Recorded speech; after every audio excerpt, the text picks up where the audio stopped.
In peace, this is your Christ Coach E from IGOPE, imitating God on purpose equally. I want to come to you today and give you a mentoring motivation about being like a magnet. How can you be like a magnet and draw? Well, when we go in the scriptures, Christ said that if you lift me up, I'll draw all men to you. So how do we lift Christ up in order that we draw all men, not only in desire, but draw all men in conversation? How we draw all men to think like men. How we draw all women to think like women.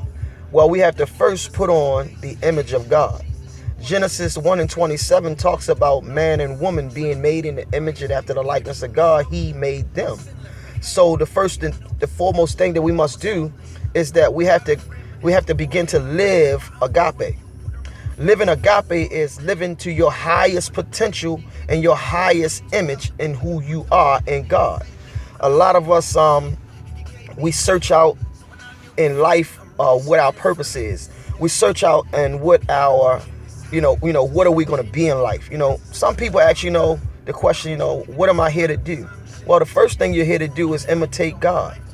The second thing you're here to do is follow God. And the third thing you're here to do is to share God. So when we do this, we begin to live out agape.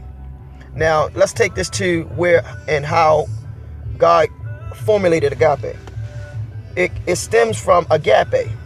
Agape is the highest form of love that God has for mankind. That he so loved the world that he gave his only begotten son.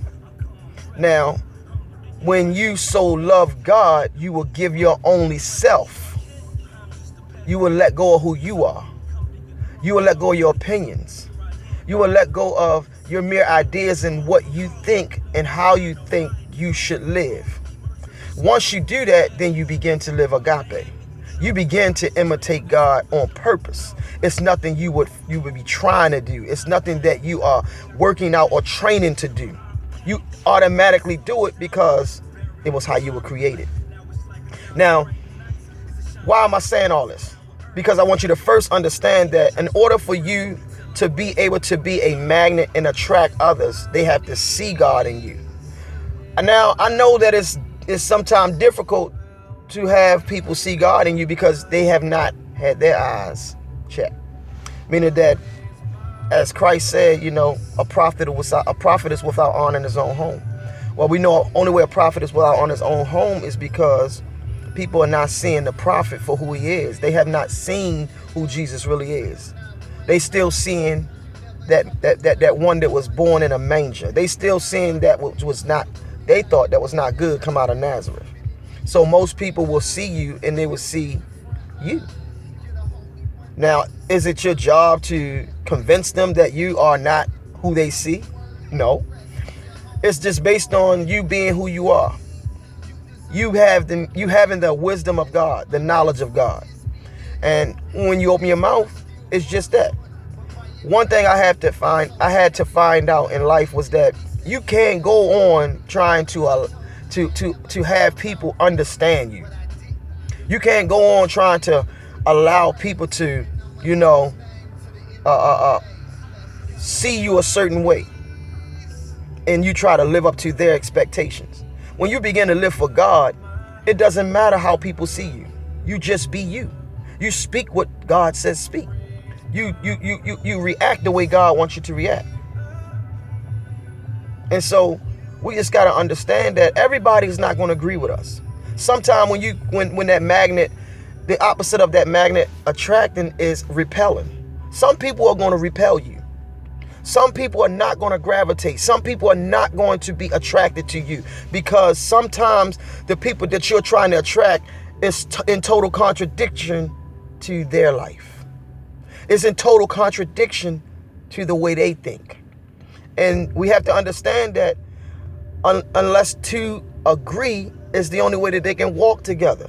Unless two agree is the only way that they can walk away in that agreement and union.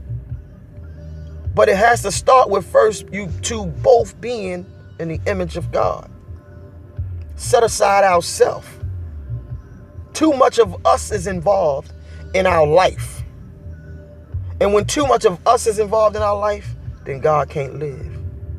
This is why Jesus told the disciples, lay down everything and follow me. Take nothing.